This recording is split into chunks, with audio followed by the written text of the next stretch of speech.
السلام عليكم ورحمة الله وبركاته. نحمده ونصلي على رسوله الكريم. أما بعد، فأعوذ بالله من الشيطان الرجيم. بسم الله الرحمن الرحيم. وقال الله تعالى في كلامه المجيد وفي الفرقان الحميد: يا أيها الناس اتقوا ربكم إن زلزلة الساعة شيء عظيم. وقال النبي صلى الله عليه وسلم: بعثت أنا والساعة كهاتين. صدق الله العظيم. সমস্ত প্রশংসা জ্ঞাপন করে সেই মহান আল্লাহ রাব্বুল আলামিনের শাহী দরবারে, যিনি আমাদেরকে বড় ভালোবেসে আঞ্জুমানে বসার এবং কিছু বলার এবং কিছু শোনার তৌফিক দান করেছেন। সেই জন্য আমরা সকলেই শুকনা শরীফ বলি আলহামদুলিল্লাহ। তারপরে পরে আকাই নামদার তাজদারে মদিনা আহমদ মুস্তাফা মোহাম্মদ মুস্তাফা সকলেই বলি সাল্লাল্লাহু আলাইহি ওয়াসাল্লাম। যে নবীর অশেষ মেহনতে আমরা এই দিন পেয়েছি, সেই নবীর প্রতি লাখো কোটি দরুদ ও সালাম শান্তির দ্বারা বর্ষিত হোক। আমরা সকলেই বলি আল্লাহুম্মা আমিন। আজকের আঞ্জুমানের সম্মানীয় সভাপতি সাহেব ও মহামান্য বিচক্ষণ বিচারক মন্ডলী ও আমার সামনে বসে থাকার আমার সেনের ভাইরা, সকলকে আমার অন্তরের শুভেচ্ছা ও সালাম। আজকে আমার আলোচনার বিষয়বস্তু হলো কিয়ামত। আমি আপনাদের সামনে কিয়ামতের 4টি বিষয় নিয়ে সংক্ষিপ্ত আলোচনা করব ইনশাআল্লাহ। নম্বর 1 কিয়ামতের ভয়ঙ্কর দৃশ্য সম্পর্কে, নম্বর 2 কিয়ামত কিভাবে হবে, নম্বর 3 কিয়ামত কিভাবে হবে, নম্বর 4 কিয়ামতের কিছু আলামত।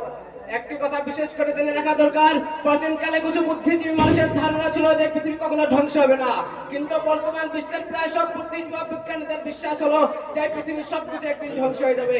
আজ থেকে প্রায় 1500 বছর পূর্বে মহান গ্রন্থে আল্লাহ রাব্বুল আলামিন সূরা রহমানের 26 থেকে 27 নম্বর আয়াতে বলেছেন: কুল্লু মান আলাইহা ফান ওয়া ইয়াবকা ওয়াজহু রাব্বিকা যুল জালালি ওয়াল ইকরাম। এই ভূপৃষ্ঠের সবকিছু একদিন ধ্বংস হয়ে যাবে, একমাত্র বাকি থাকবে আপনার মহিমান মহান প্রভু।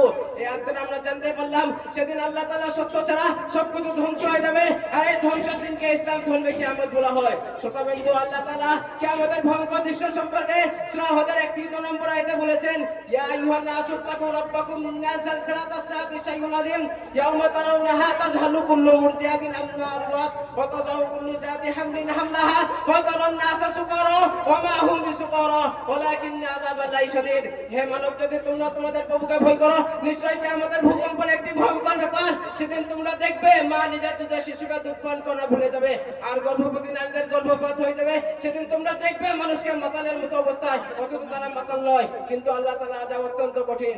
আর আল্লাহ তাআলা সূরা কোরিয়ার 4 থেকে 5 নম্বর আয়াতে বলেছেন: ইয়াউমা ইয়াকুনুন নাসু কাল ফারাশিল মাবসুস ওয়া তাকুনুল জিবালু কাল ইহনিল মানফুস। সেদিন মানুষ হবে ছড়িয়ে পড়া পঙ্গপালের মতো, আর পাহাড়গুলো ধুলাই করা তুলোর মতো উঠতে থাকবে।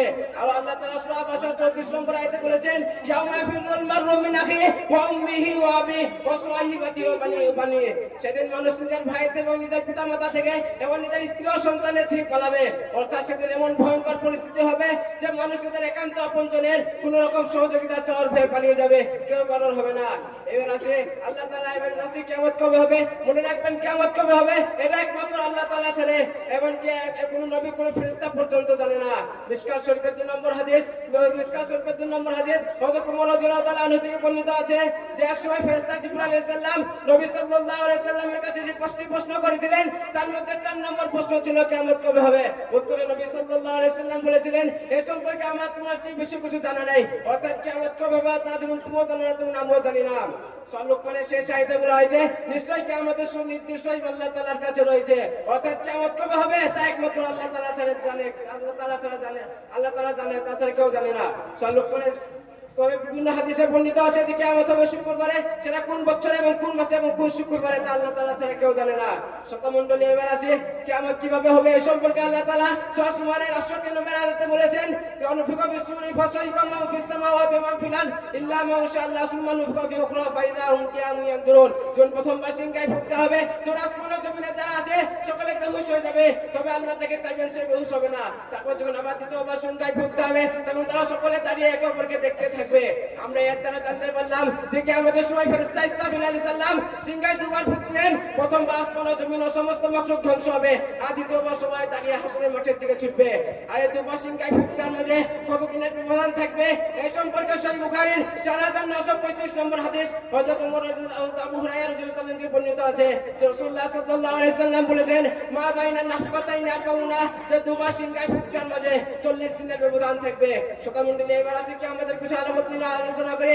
বিখ্যাত মুফাসসির ইমাম কুরতুবী রাহমাতুল্লাহ আলাইহি তাজকিয়া নামক কিতাবে 519 নম্বর পৃষ্ঠায় লিখেছেন যে কিয়ামতের যত আলামত কোরআন হাদিসের মধ্যে বর্ণিত আছে, তার মধ্যে সর্বপ্রথম ও প্রধান আলামত হলো হুজুর পাক সাল্লাল্লাহু আলাইহি সাল্লামের দুনিয়াতে আগমন ও তার মৃত্যু। এই সম্পর্কে তিনি সহিহ বুখারী 4936 নম্বর হাদিস বর্ণনা করে যে বলেছেন যে হুজুর পাক সাল্লাল্লাহু আলাইহি সাল্লাম এক সময় নিজের শাহাদাত আমল ও তার পাশের মধ্যম আগল দুটো একত্রিত করে বলেছিলেন, বুইস্তু আনা ওয়া সাআতু কাহাতাইন, আমাকে আল্লাহ তাআলা কিয়ামতের জন্য সন্নিকটে পাঠাইছে যতটা আমার এই দু আঙ্গুলের মধ্যে ব্যবধান। বুঝা গেল যে শাহাদাত আমল তার পাশের মধ্যম আগল দুটো কোনো পার্থক্য নেই, তেমনি হুজুর পাক সাল্লাল্লাহু আলাইহি সাল্লামের কিয়ামতের মধ্যে খুব বেশি দূরত্ব নেই।